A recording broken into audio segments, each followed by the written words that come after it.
Guys, gawa tayo ng simpleng snack, ang masarap na tuna egg sandwich. Simulan na natin ang paggawa ng spread.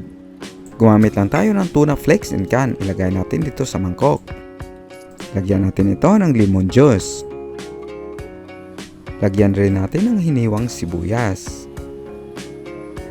At hiniwang cucumber.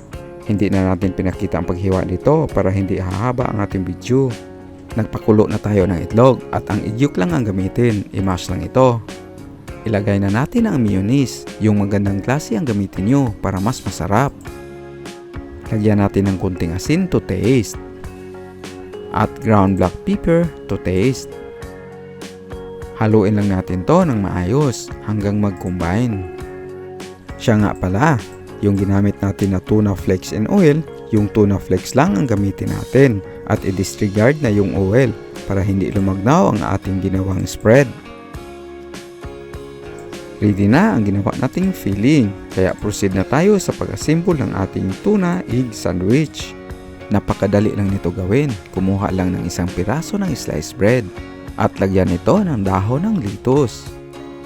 At pagkatapos ay lagyan ito ng spread sa ibabaw. Kayo na ang bahala kung damihan niyo ito sa paglagay ng naaayon sa iyong gusto. Dito dinamihan ko na sa paglagay. Nasasarapan kasi ako sa ginawa nating spread. Pagkatapos natin maglagay ng fillings, kumuha lang tayo ng isang pirasong sliced bread at ilagay natin dito sa ibabaw. Ito na ang version ng ating tuna egg sandwich.